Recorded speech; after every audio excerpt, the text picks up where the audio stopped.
Middle-class drug users shouldn't be allowed to see buying cocaine as a lifestyle choice that leaves no victims.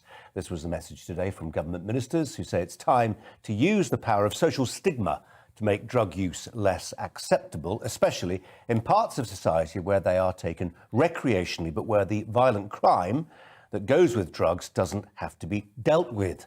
Suggested punishments include the removal of driving licences and passports from those found taking Class A drugs. Well, joining me now, the homeless charity founder, Nick Buckley. Nick, good evening to you. Thanks for joining us today. What do you make of this? It's window dressing. That's all this is. We need to have a serious conversation in this country about what do we want to do with illegal drugs. We've not had that conversation in my lifetime because every politician is too scared to have it because they will lose votes over the older generation. So we're going to, if we're going to persecute and go after middle-class executives for taking cocaine at parties at weekends, which it's illegal, they should be punished. But if we're going to do that, the backlash to the Tory party will be huge in a couple of years. We're going to ruin people's lives. We need to have the conversation, what do we want? If we want to get rid of drugs, that's fine, we can do that. It will take 1 or 2 decades, and we're going to have to live through another COVID. That's the sort of legislation we're going to have to bring in. It means government interfering in your life in every sort of detail, and the punishments will be so harsh. That's how we do it, but nobody in this country wants to live through that. I just wonder, let's not open that debate, Nick, about legalisation or not. But as the law currently stands, I know you've got strong views on this idea that actually sometimes people ought to be stigmatised. The power of shame, even in the hands of government, is a potentially powerful instrument.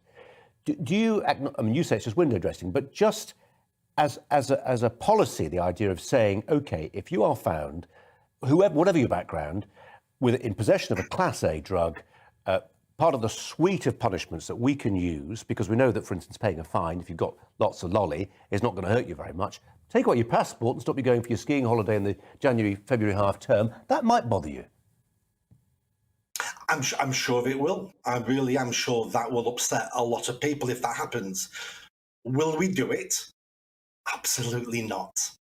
If we want to look at why most people who take drugs, so the addicts, the people whose lives are falling around, why they're in that situation to begin with is broken families, poor parenting, lack of fathers. So after we start taking away people's passports and driving licence for Class A drug users, do we start going after fathers? And do we start looking at that? And if we do, our Prime Minister better be careful because he won't be getting another holiday without a passport. Is there not some merit, however, Nick, in this idea that actually make people face up to the consequences of the supply chain they are at the end of? I mean, I know it's become a cliche, this idea that, the middle class is sitting around having their dinner parties and at the end of it somebody pulls out some coke. And actually, I was just talking to somebody earlier in the studio about the story over the weekend about the England match at Wembley, where apparently cocaine use was a really big part of what's going on there, stoking up people, making them a little more inclined to have a punch-up than might have been true hitherto. So, cocaine use, Class A drug use, are commonplace now across all strata of society.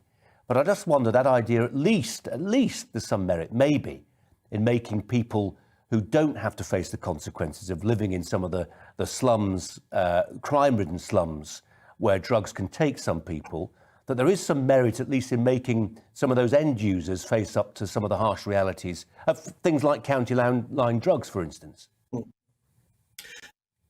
Yes, but I just feel the genie's out the bottle. We're never going to get the genie back in that bottle. Drugs are here to stay. We look at history, we look at what happened in 1920s America prohibition. So they made illegal, alcohol illegal. It created the mafia, it created organised crime. People were being murdered. We had the Valentine Day massacre with Al Capone. People were being murdered. People still drank. Prohibition doesn't work. So we need a whole national conversation over that. I just don't see how we get around the fact that people want to take drugs. We have alcohol, we have cigarettes. it's just a different version of that. I really don't see how we get a genie back in the bottle. Nick Buckley, there's a lot there to talk about some other time, but for now, that's it. Nick, thanks a lot.